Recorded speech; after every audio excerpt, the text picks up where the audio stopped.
Hello again. Thanks for reading the newsletter again this week. Today is March 15th, and that is day 57 of the legislative session. Remember, it's 90 days, so we have 33 days left. I have a lot of information I'm going to share with you today, so I kind of have my reference sheet here. First, I want to congratulate Dallas Seavey, who won the Iditarod, and amazing, his dad came in second, Mitch Seavey, so congratulations to them. The Senate met on Saturday in floor session for the sole purpose of receiving the operating budget from the House. We then incorporated the work that we've been doing since we got here in January, and yesterday we passed the operating budget on the Senate floor. It's now headed to what's called conference committee. So this is how it works. The House passes their version of the operating budget. And in past years, they would send it over to the Senate, and then we would begin work on the operating budget on our side. It's been completely changed this year. The House worked on the operating budget from their perspective, and we did on the Senate side also, simultaneously, so that when the House sent their operating budget over, ours was immediately ready to join with theirs. We modified theirs and sent it back to them. They will disagree with us, which is fine. That's how it is always done. And then a committee of 3 House members and 3 Senate members are appointed. This is called a conference committee, and they sit down and debate the various differences and negotiate compromises on the budget. So while we've both passed operating budgets, it's not done yet. A lot of discussion happened on the floor yesterday that values are expressed in the budget, and to some degree that's true.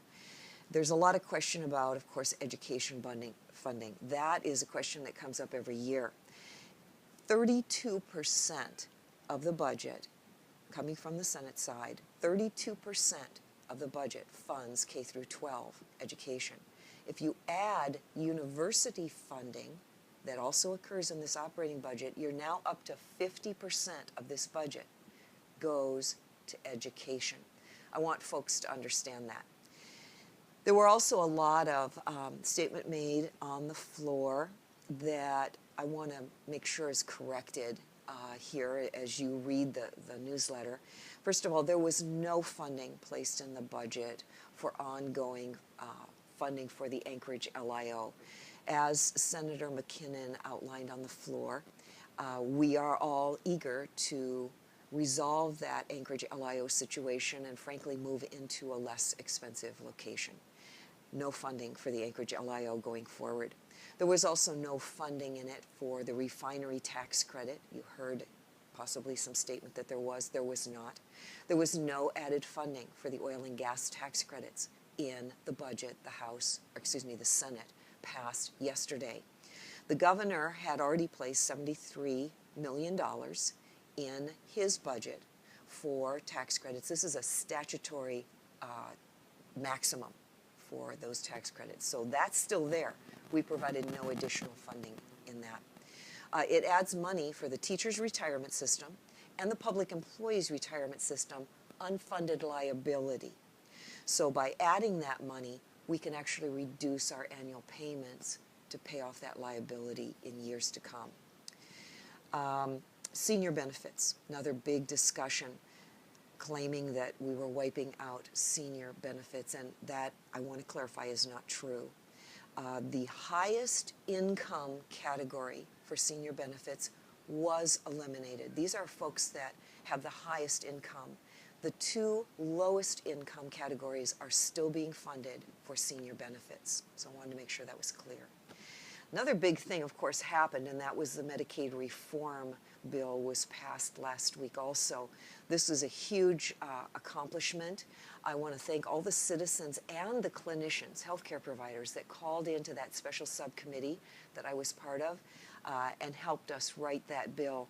I won't spend a lot of time talking about it right here, but that was an important piece of legislation too. We have taken a budget item, Medicaid, that has grown every single year, and we have stopped its growth and actually reversed it. We anticipate actually slightly more than 30 million in savings just this coming year because of this reform bill.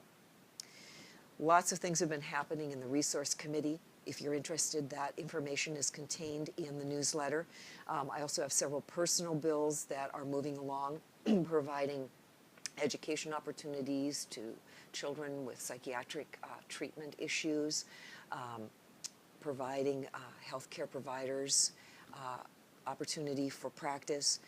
But one last thing I want to close with. We heard a bill yesterday in Senate Resources, and the woman who was testifying to us said, you know, we're concerned that in the legislative process, you legislators trade votes.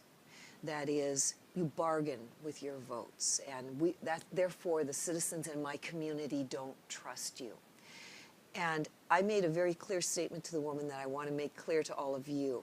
I've been here in the Senate for 6 years. I have never traded my vote. My vote comes from my belief in the best interest for our citizens, the state of Alaska, and our district. I actually don't know Senate members who trade their votes. Maybe they do, and I just don't hang out with those people. But I can assure you, 100%, I have never traded my vote. And I shared that with the citizen who was testifying. Thanks very much for reading the newsletter again this week and joining me on this video. Thanks very much, and we'll see you next week.